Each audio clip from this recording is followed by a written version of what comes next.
Ya estamos aquí con una pregunta muy importante.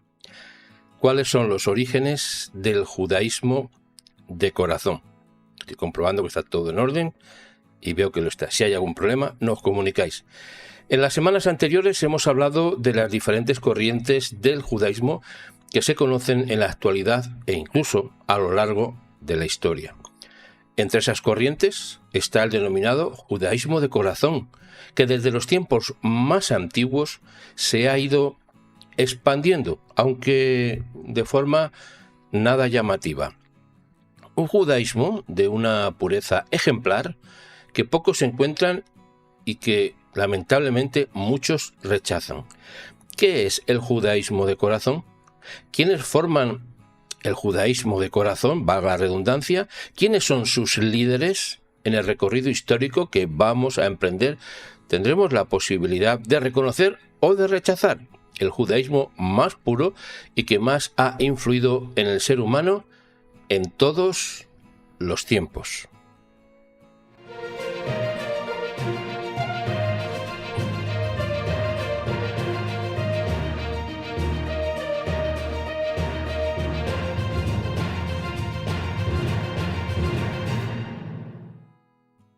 La declaración más evidente de lo que implica la conversión la protagonizó Ruth, la moabita, cuando dijo: «Tu Dios será mi Dios y tu pueblo será mi pueblo», a su suegra Noemí. Pero, ¿a qué corriente del judaísmo se convirtió Ruth? Lo dijimos en el capítulo anterior. Ruth se integró al llamado judaísmo de corazón, que es la corriente más antigua en toda la historia del judaísmo. En este punto vamos a hablar del protojudaísmo, entendido como el primero en su línea y que sirve de base o composición del judaísmo en general. ¿Cuándo empieza el que hemos llamado protojudaísmo? Aquí vamos a necesitar una mente muy despierta y a la vez capaz de aceptar conceptos que hasta el día de hoy están tergiversados desde el inicio de los tiempos. Los conceptos protojudaísmo e inicio de los tiempos, dos conceptos que hablamos ahora, van ineludiblemente unidos y son inseparables, se entiendan como se entiendan. La Biblia nos relata la historia del hombre desde antes de la creación, hasta los acontecimientos que sucederán en el momento que se ha denominado como el final de los tiempos. El primer libro de la Biblia es Génesis, en fonética hebrea Bereshit, que se traduce como en el principio, por lo cual decimos que en el principio de los tiempos empezó Dios a crear todo lo que vemos y lo que no vemos. El relato de la creación nos enseña de forma absolutamente didáctica y espiritual cómo fue el origen de lo que hoy llamamos nuestro mundo. Pero, ¿Dios creó el mundo material con sus leyes sin darle leyes espirituales? La respuesta debería ser obvia, pero no lo es para una inmensa mayoría de personas que desconocen o incluso desprecian las leyes espirituales que sostienen la vida en el presente de este mundo y en el futuro mundo venidero. Todos saben, o deberían saber a lo menos, que la Biblia está escrita por diferentes autores en diferentes épocas históricas, pero inspirada igualmente por Dios a cada uno de los mencionados autores. El concepto inspiración lo definimos como una revelación directa de Dios al hombre que no contiene errores, omisiones ni contradicciones de ningún tipo. Muy importante este dato. La escritura está perfectamente diseñada de manera que por muchas mentes y mentalidades humanas que han intervenido en su confección, todo concuerda a la perfección, valga otra vez la redundancia, demostrando que un solo autor ha escrito toda la Biblia. La Biblia no precisa ser defendida, ya que se defiende a sí misma y la mejor herramienta de verificación de su autenticidad e inspiración divina. Nadie, por muy inteligente que pudiera ser, podría hacer que toda la Biblia encajase perfectamente de tal manera que pareciera que estuviera escrita por un mismo autor. A ver, para entender la Biblia tenemos que leerla con algunas consideraciones básicas que nos ayudarán a profundizar en el mensaje que quiere compartirnos. La primera consideración, y la más evidente a la hora de entender la Escritura, es conocer a su autor, como es razonable, ¿verdad? La lectura continuada, también en forma de estudio, es absolutamente necesaria para llegar a entender, a lo menos someramente, al autor y a su mensaje. La Escritura es la revelación directa de Dios al hombre. Una revelación que, como ya hemos dicho, no contiene errores, no contiene omisiones o contradicciones. Mira, la herramienta imprescindible para leer y estudiar el mensaje de la Escritura es considerar el contexto para poder, con un mínimo de garantía, interpretarla correctamente. La interpretación contextualizada, así lo definimos, implica que todas las enseñanzas, las ideas e incluso las mismas interpretaciones son iguales a lo largo de toda la Biblia. Por ejemplo, lo que enseñó Moisés, recordemos, inspirado por Dios, son las mismas enseñanzas que expusieron Jesús o Pablo. Entre el tiempo de Moisés y Pablo, según datos cronológicos, estaríamos hablando de cerca de 1500 años, y su mensaje es el mismo, incluyendo lo que enseñó el Mesías. El mismo Jesús, o Yeshua, en palabras de fonética hebrea, alegó que tanto la ley de Moisés, entiéndase el libro de la Torá, como en los profetas y en los salmos, hablaban de él. El mismo Yeshua, o Jesús, una vez que hubo resucitado, les declaró a 2 discípulos que iban camino de una aldea llamada Emaús, que tanto Moisés como todos los profetas de la Escritura hablaban de él. Y mirad, en el libro de Lucas, en el capítulo 24, versículo 27, nos dice: y comenzando desde Moisés y siguiendo por todos los profetas, les declaraba en todas las Escrituras lo que de él decían. En el contexto de la misma conversación, también les dijo que lo relatado en la Escritura se refería a él. Lo resaltable es que este dato necesitaba, para ser entendido, una intervención espiritual, que en este pasaje lo describe como abrir el entendimiento, para que comprendieran la Escritura. ¿Necesitamos que nuestro entendimiento de la Escritura sea abierto? Sin la menor duda, y mucho más en este tiempo de confusión, descreimiento e interpretaciones fantasiosas carentes de la verdad, que sale exclusiva y directamente de la Escritura. Luego les dijo: estas son las palabras que os hablé estando aún con vosotros, que era necesario que se cumpliera todo lo que está escrito de mí en la ley de Moisés, en los profetas y en los salmos. Entonces les abrió el entendimiento para que comprendieran las Escrituras. Esto está en el libro de Lucas 24, versículos 44 al 45. En nuestros días se ataca mucho a las traducciones de la Biblia, al punto de que algunos enseñan que son diferentes a la Biblia hebrea, o sea, al idioma original. Bueno, en muchos casos se utiliza esta idea para justificar que las traducciones son totalmente diferentes al original. La lógica nos dice las dificultades que tiene traducir un idioma a otro, sea el que sea, ¿verdad? Pero esto no puede ser utilizado para decir que las traducciones no son válidas para entender o interpretar la Escritura. Si aplicamos el principio que hemos nombrado antes de la interpretación contextualizada, podremos traducir, entender e interpretar de una forma más fidedigna al idioma original. Uno de los hallazgos más significativos en el sitio de Qumran, cerca del Mar Muerto, fue el descubrimiento de los rollos del Mar Muerto, una colección de textos judíos que datan del periodo del Segundo Templo. Estos rollos brindan información valiosa sobre los contextos religiosos e históricos judíos durante ese tiempo. Para encontrar información que compare específicamente el libro de Isaías que se encuentra en los rollos del Mar Muerto con la versión actual en inglés, puede consultar las siguientes fuentes: la Biblia de los rollos del Mar Muerto, la Biblia más antigua conocida, traducida por primera vez al inglés por Martin G. Haber. Este libro proporciona una traducción de la versión de los rollos del Mar Muerto del libro de Isaías junto con el texto masorético, que es la base de la Biblia hebrea tradicional.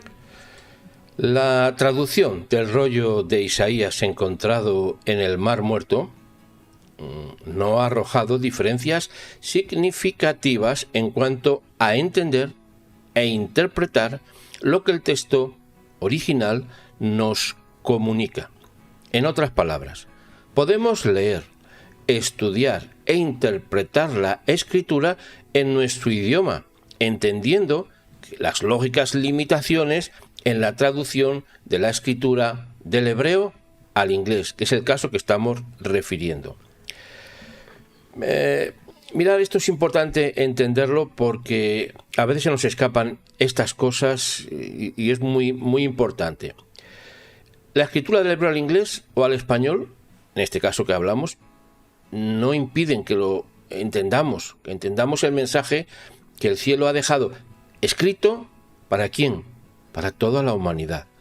¿Cómo hemos de interpretar las aparentes diferencias? Aparentes.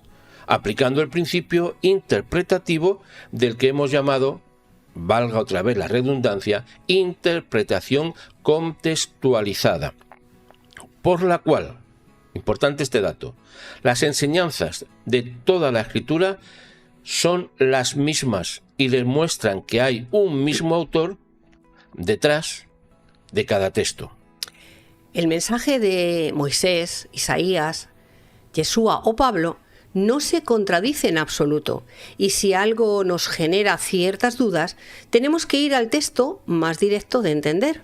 Un ejemplo es que Yeshua dijo que no había venido a abolir la ley de Dios, sino a cumplirla. ¿Cómo dicen algunos que con Jesús o con Yeshua se acabó el cumplimiento de la ley? Lo que alegan es que Pablo dijo que el fin de la ley es Cristo. ¿No es esto una contradicción? Sin entrar a fondo en el tema, el cual hemos tratado en otras ocasiones, hay que saber que la expresión en español, el fin, no es el final de algo, sino a lo que señala, a lo que apunta, a lo que se desea. Y, como dice la Escritura, no penséis que he venido a abolir la ley o los profetas. No he venido a abolir, sino a cumplir. Porque de cierto os digo que antes que pase el cielo y la tierra, ni una jota ni una tilde pasará de la ley hasta que todo se haya cumplido. Podemos leerlo en el libro de Mateo, en el capítulo 5, el versículo 17 al 18. En otras palabras, el objetivo al cual aspiramos y que decimos que es el fin de nuestra vida, que podría ser, por ejemplo, ejercer la medicina o ser cantante, por citar dos ejemplos, nada más. No decimos muchas veces, ¿cuál es el fin de tu vida? En otras palabras, ¿cuál es el objetivo de tu vida? ¿A qué aspiras en tu vida? El objetivo de la ley, a lo que aspira la ley, a lo que señala la ley, es al Mesías. El fin de la ley es dar a conocer el Mesías. A lo que apunta la ley es al Mesías. Los que no entienden esto puede ser por carecer de suficiente conocimiento del idioma español, fíjate, en el cual muchas palabras son homónimas. ¿Nos explicamos? Las palabras homónimas son aquellas que tienen la misma pronunciación, pero aluden a cosas distintas y tienen diferente origen. Por ejemplo, llama como referencia de animal o llama como conjugación del verbo llamar. Río como una corriente de agua o río como conjugación del verbo reír.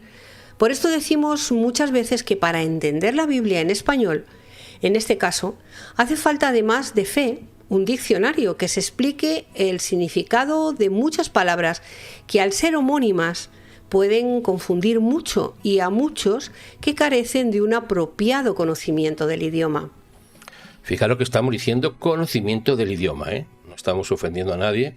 Yo creo que todos tenemos un desconocimiento muy importante de nuestro propio idioma, sea español, inglés, francés o el que fuere.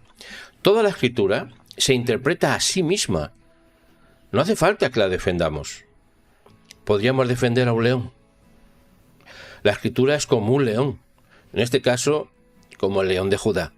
Todo encaja perfectamente en la Biblia. Además nos enseña a relacionarnos con Dios y con los demás seres humanos de manera que el Señor ha establecido para toda la humanidad, en esa manera. La primera palabra que tenemos que analizar para entender el plan global de Dios que tiene para su creación, o sea, para todos nosotros, aquí entendido como el ser humano, es el concepto relación, que escribimos con mayúsculas para dar mayor énfasis. El judaísmo de corazón ya fue incluido de serie en el ADN del primer ser humano, para que en todo momento de la historia el hombre reconociese al único Dios verdadero y el pueblo que él dejó como herencia y luz a las naciones. En el principio Dios tenía relación directa con el hombre. En el principio, cuando el hombre y la mujer fueron creados, Dios mantenía una relación absolutamente especial con el hombre, una relación que tenía un componente único. La relación que Dios mantenía con el hombre, entiéndase hombre y mujer, era absolutamente pura y limpia. La pureza en la relación de Dios con el hombre no tenía comparación alguna a la que hoy en día decimos tener o mantener con el Creador. El protojudaísmo se podría definir como judaísmo de corazón, que fue, es y será el instinto espiritual del ser humano de relacionarse con el Creador en todo momento de su historia. Por tanto, ¿qué es el judaísmo de corazón? ¿Quiénes forman el judaísmo de corazón? ¿Quiénes son sus líderes?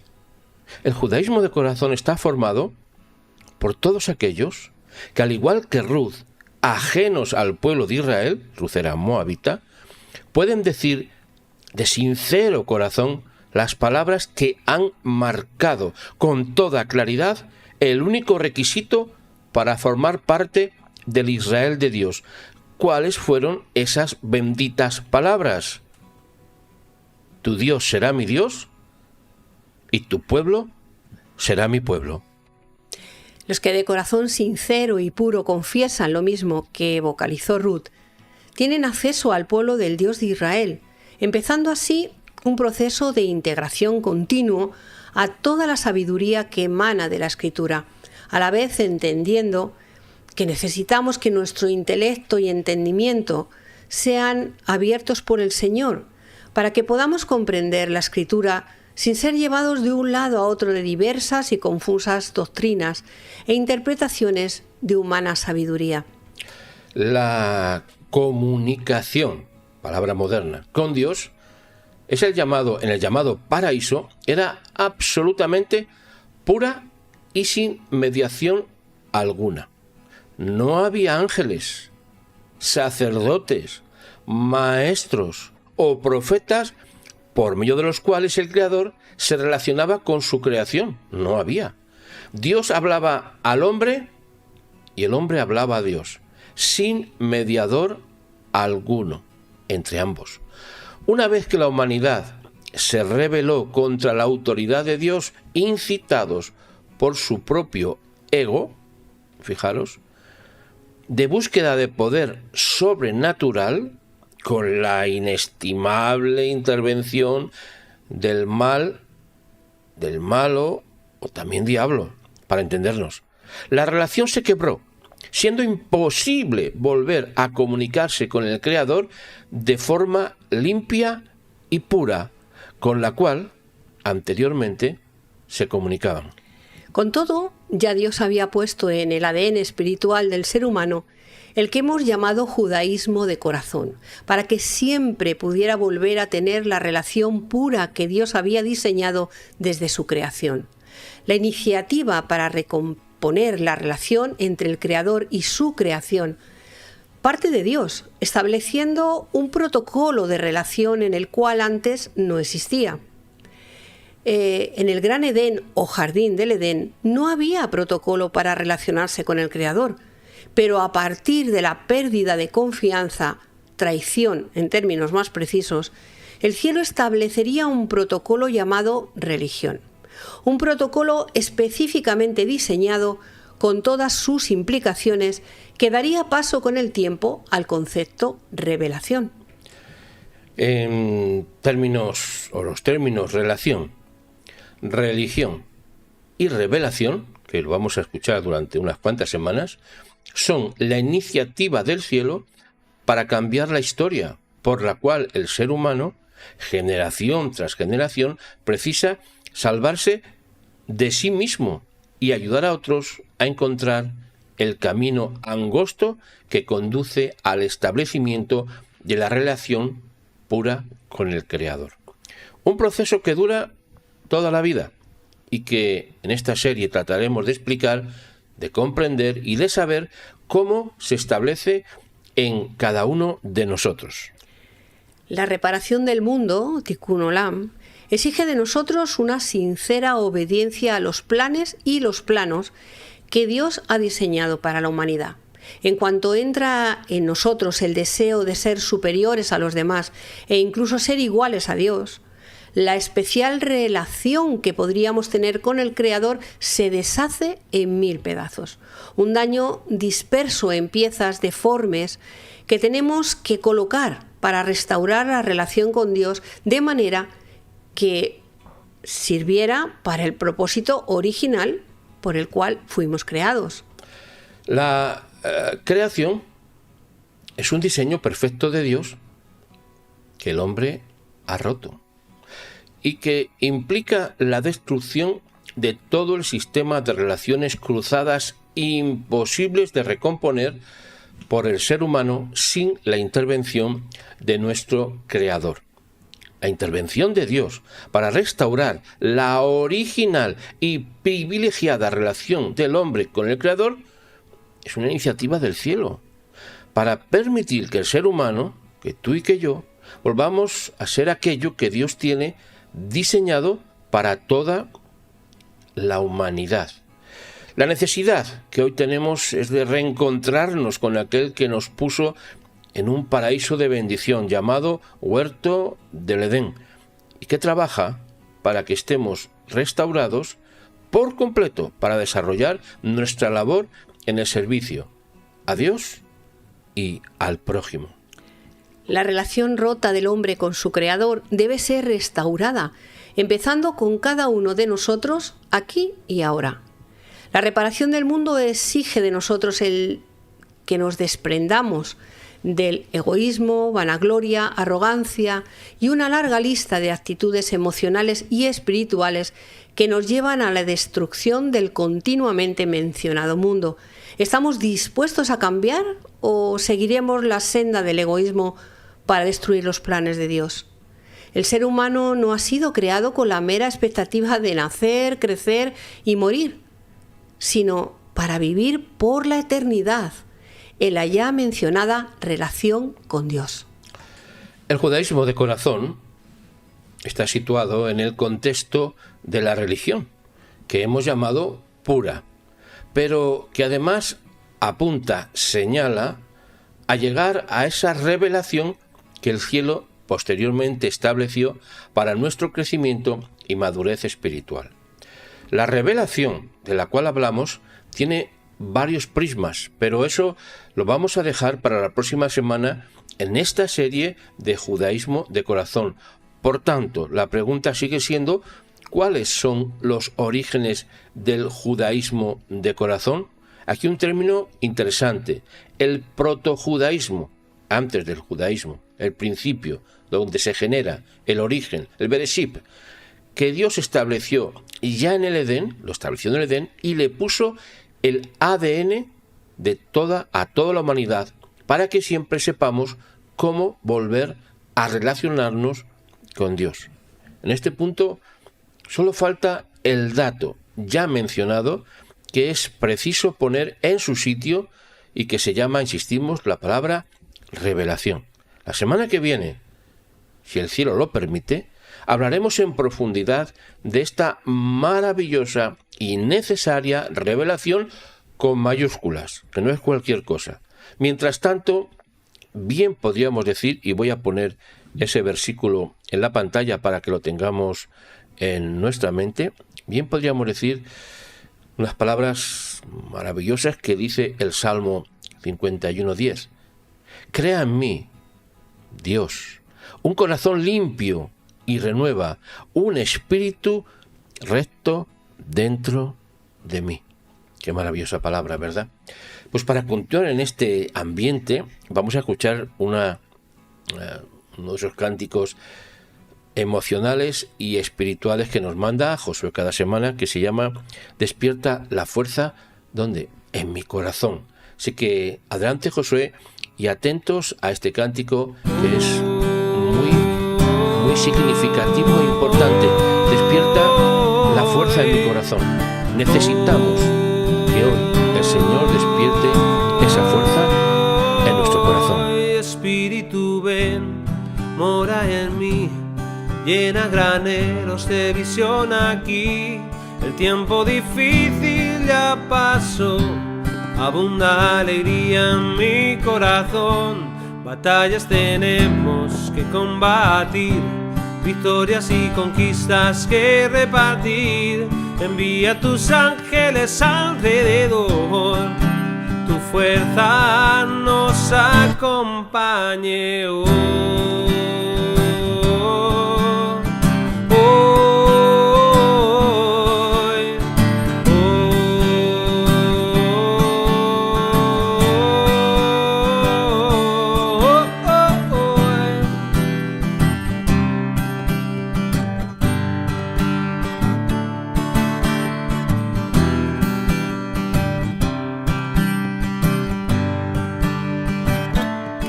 Enciende el fuego en mi Señor, despierta la fuerza en mi corazón. El tiempo difícil ya pasó, reine esperanza y bendición. Abre nuestros ojos a la ilusión, que veamos de tu mano en todo, Dios. Envía de tu aliento alrededor, tu fuerza nos acompañe hoy.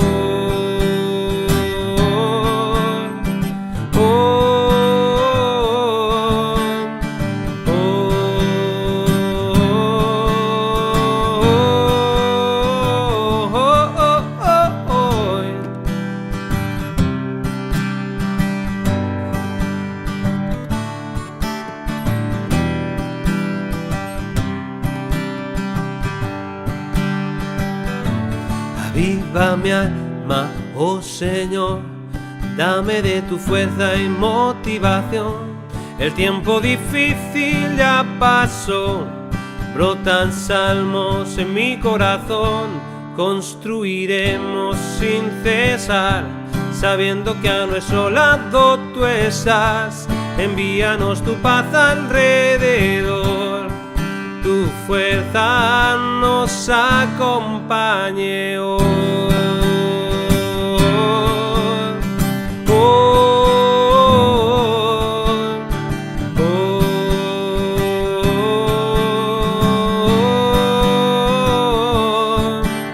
En ti confiamos, nuestro Dios, solo a tu lado hay bendición. Tú nunca fallas, eres amor. Envíanos tu fuerza también, oh, oh, oh, oh, oh.